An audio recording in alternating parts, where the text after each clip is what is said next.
대한민국은 피해갈 수 없는 한 가지 질문 앞에 서게 될 것입니다.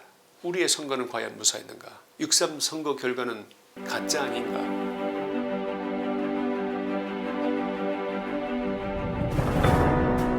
지난 7월 14일 백악관 출입 기자들에게 짧은 공지 하나가 내려왔습니다.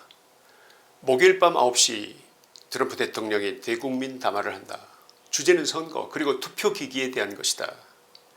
공지 직후 워싱턴의 공기가 달라졌습니다. 무엇이 나오려는 것인가? 그리고 담화를 몇 시간 앞둔 목요일 오후 미국의 거대 방송사들이 하나둘 기이한 결정을 내리기 시작합니다. ABC TV 본방송 중계 거부, NBC 중계 거부, CNN 역시 중계 거부. 트럼프 대통령이 국민 앞에 직접 서겠다는데 방송사들이 먼저 마이크를 꺼버린 것입니다. 미국 역사에서 유례를 찾기 어려운 밤이었습니다. 그렇게 시작된 7월 16일 밤 9시의 연설은 정확히 27분이었습니다. 저는 그 27분을 듣는 내내 한 가지 생각을 지울 수가 없었습니다. 이것은 미국의 이야기가 아니다. 한 문장 한 문장이 태평양을 건너 대한민국을 정조준하고 있다.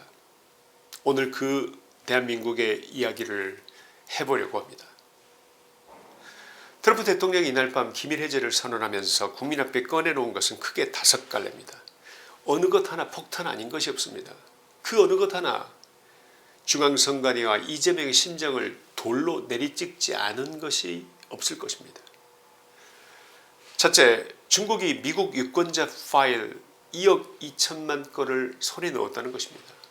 공개된 문건에 따르면 중국은 2020년 선거 주기부터 수년에 걸쳐 역사상 최대 규모의 선거 데이터 침해를 감행했습니다. 이름과 주소, 전화번호, 어느 당을 지지하는지까지 담긴 파일입니다. 더 섬뜩한 것은 중국이 이 데이터만 전담해서 파고드는 부대를 따로 두었다라는 대목입니다. 한 나라의 유권자 명부가 통째로 경쟁국 정보부대의 책상 위에 올라가 있는 장면 상상이 가십니까? 저들이 우리나라 정보 건드리지 않았을까요? 여러분이 한번 대답해 주시기 바랍니다. 둘째, 중국은 돈으로 미국의 여론 자체를 사들이려고 했습니다. 트럼프가 인용한 CIA 보고서의 원문은 이렇습니다. 2018년 중국 공산당의 방침은 미국 대통령에 반대하는 국내외 모든 요소를 지렛대로 삼아 대통령의 득표를 줄이고 사임하게 만들거나 재선을 막는 것이었다. 그 방침 아래 중국 정부는 대통령에게 부정적으로 보도해온 미국 언론인들을 곤란해 거액을 주고 더 많은 적대적 기사를 쓰게 하려 했다는 것입니다. 여태까지 의심과 추측의 영역에 머물던 이야기가 CIA 문건이라는 이름표를 달고 백악관 홈페이지에 올라온 것입니다. 기자가 돈을 받고 기사를 쓰는 순간 그것은 언론이 아니라 공작입니다. 양심을 파는 것입니다. 우리 언론들의 의심사례 혹시 여러분이 발견하신 게 있으시면 댓글에 공유해 주시길 부탁드리겠습니다. 셋째, 미국의 정보기관들은 이 모든 것을 알고도 숨겼습니다. 이미 2020년에 18개 주 수천만 유권자의 데이터가 중국에 넘어간 사실을 파악하고도 대통령에게도 의회에도 보고하지 않았다는 것입니다. 한 정보분석관의 이메일에는 대통령 일일 보고를 의도적으로 마사지해서 주물러서 중국 관련 정보를 뺐다고 적혀 있었고 FBI의 한 인사는 자신이 그림자 정부를 운영하고 있다고 썼습니다. 여기에 오바마 행정부 시절 소각됐어야 할 기밀 문서 가방 이른바 번백이 무더기로 발견됐습니다. 트럼프는 국가정보국과 법무부, FBI, CIA의 은폐 관련자를 조사하고 해임하고 필요하면 형사 기소하라고 지시했습니다. 국민이 뽑은 대통령 위에 선출되지 않은 권력이 앉아 있었다는 것, 이것이 바로 딥스테이트가 아니고 무엇이겠습니까? 넷째, 전자투표 시스템의 민낯도 공개됐습니다. 러시아, 중국, 이란, 북한이 미국 선거 인프라를 침해할 능력을 보유하고 있다는 정보당국의 내부평가, 그리고 감사로도 잡아낼 수 없는 방식으로 개표 수치를 디지털 조작한 베네수엘라 마두로 정권의 수법에 관한 CIA 보고까지 나왔습니다. 기계는 안전하다고 국민을 안심시켜온 그 세월 동안 정작 정부 내부 문서는 정반대의 이야기를 하고 있었던 것입니다. 5점이다. 제한된 분석만으로도 25만 명이 넘는 외국인이 유권자 명부에 불법 등록돼 있었습니다. 민주당의 정확한 주들이 명부 공개를 거부했으니 실제로는 훨씬 많으리라는 게 트럼프의 말입니다. 그래서 그는 사진 있는 신분증으로 시민임을 증명하고 투표하자는 법안을 의회에 요구하면서 이렇게 일갈했습니다. 이 법을 거부할 유일한 이유는 부정선거를 하고 싶기 때문이다. 물론 민주당과 기존 정보당국은 수년간의 조사에서 확인된 바 없다고 반박합니다. 그러나 그 조사를 한 주체가 바로 은폐 의혹의 당사자들이라면 그 반박은 믿을 수 없지 않겠습니까? 그리고 미국의 주류 방송들은 반박 대신 침묵을 선택했습니다. 내용이 거짓이라면 생중계하고 조목조목 반박하면 될 일입니다. 그런데 아예 전파를 껐습니다. 트럼프는 MBC와 ABC를 실명으로 지목했습니다. 시스템이 얼마나 부패했는지 알기에 감추려는 것이며 그들 역시 공모의 일부라고 말입니다. 부정선거 의혹이라는 말만 나오면 극음모론이라는 딱지부터 붙이고 보도를 회피해온 우리 레거시 미디어들과 어쩌면 이렇게 판박입니까? 자, 여기까지가 미국에서 벌어진 일입니다. 그런데 우리의 주된 관심사는 어디까지나 대한민국 아니겠습니까? 이 폭로가 왜 남의 일이 아닌지를 이해하려면 두 단계를 밟아야 합니다. 첫 번째는 중국의 눈에 한국이 어떤 나라로 보이는가. 두 번째는 지금 우리 발밑에서 무슨 일이 도대체 벌어지고 있는가 하는 것입니다. 먼저 중국에 비친 대한민국입니다. 첫째, 한국은 미국 동맹의 사슬에서 가장 약한 고리로 인식되어 왔습니다. 미국 본토의 선거에까지 손을 뻗은 중국입니다. 대한민국은 그 중국의 바로 옆에 붙어있고 이재명의 쉐쉐를 보시지 않았습니까? 민주당이 중국에 붙어먹었다는 것은 새롭게 주장할 필요도 없는 일일 것입니다. 그런 나라를 중국이 손대지 않고 고이 두었을 것이라고 믿는 것은 그것이야말로 비현실적인 가정 아니겠습니까? 둘째, 우리 선관위의 특별한 이력입니다.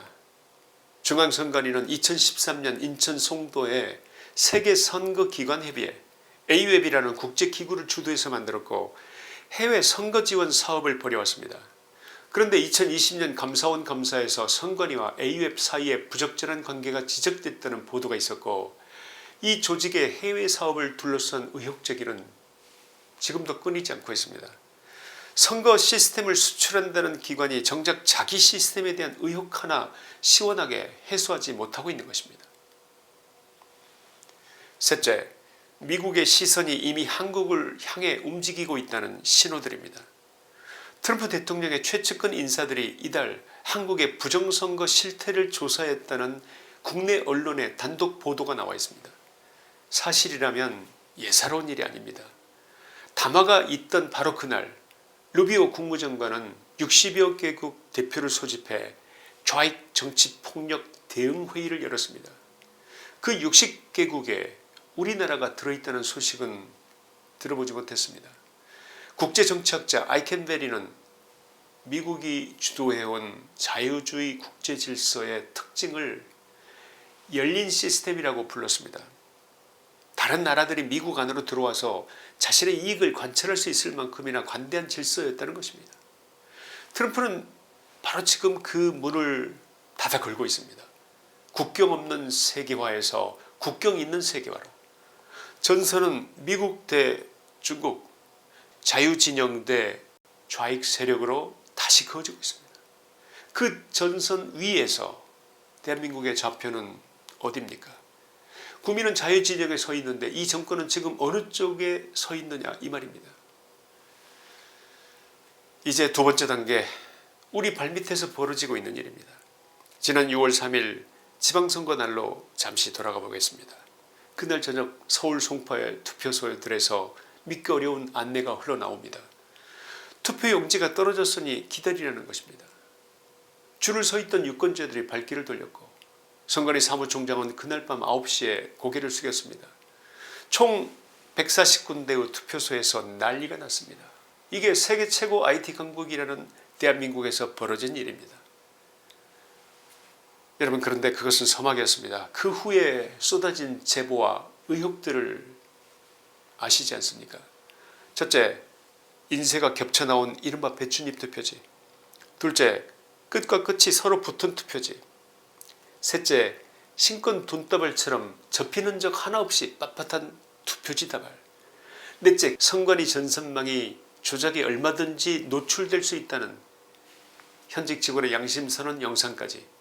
그리고 서로 다른 지역인데 정확하게 유권자의 투표수가 같은 곳이, 즉 쌍투표 결과, 새쌍투표 결과가 엄청나게 발견됐습니다. 선관위는 우연이라면서 그러나 부실은 인정한다고 합니다. 그런데 그 해명으로 신뢰가 회복됐다면 올림픽공원에 저 광장이 저럴 수 있겠습니까? 선거 후 첫 주말 경찰 비공식 추산으로 3만 명이 올림픽공원 개표소 앞에 모였고 주말마다 그 크기가 끝없이 불어나고 있습니다. 한 달 반이 지난 지금 방송사의 카메라는 하나둘 사라지고 없어도 그 함성은 꺼지기는커녕 계속 불어나고 커져가고 있습니다. 정부와 야비한 정치인들과 매거시 언론이 음모론이라는 딱지를 붙이는 사이 광장은 오히려 씨앗을 뿌리고 물을 주고 국민 염원에 줄기가 자라고 있는 것입니다. 결론입니다. 트럼프 대통령은 연설을 이 한 문장으로 못 박았습니다. 신뢰가 없으면 위대함도 없다.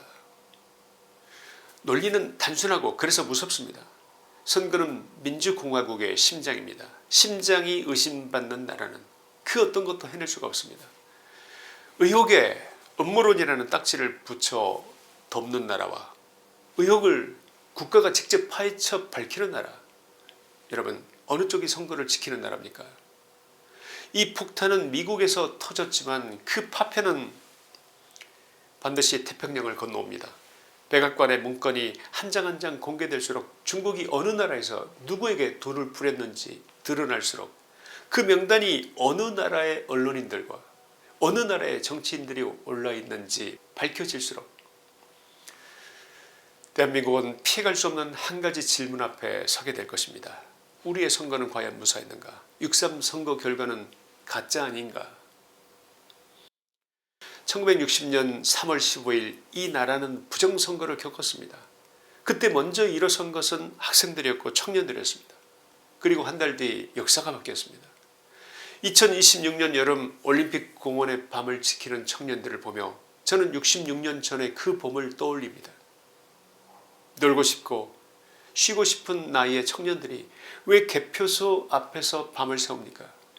어른들이 지켜주지 못한 이 나라의 심장을 이제 자신들이 지키겠다고 나선 것입니다. 저는 그 모습이 너무나 고맙고 그 애절한 모습 때문에 제 심장에 통증이 느껴집니다. 불의를 보고 외면하면 나라를 잃습니다. 침묵하면 주권을 잃습니다. 물러서면 자유를 잃습니다. 그러나 일어서서 밝히고 바로잡으면 우리는 이 나라를 되찾을 수 있습니다. 워싱턴에서 트럼프의 입에서 시작된 이 폭로의 날갯짓이 조만간 서울에 어떤 태풍을 몰고 올지, 그 태풍이 누구의 거짓을 쓸어가고 누구의 진실을 드러낼지 누가 알겠냐, 이 말씀을 드리는 것입니다. 진실은 소각용 가방 안에서도 타지 않았습니다. 진실은 방송사가 카메라를 꺼도 국민에게 닿았습니다. 이제 대한민국 국민이 대답할 차례입니다. 김치환의 시사이다였습니다. 감사합니다.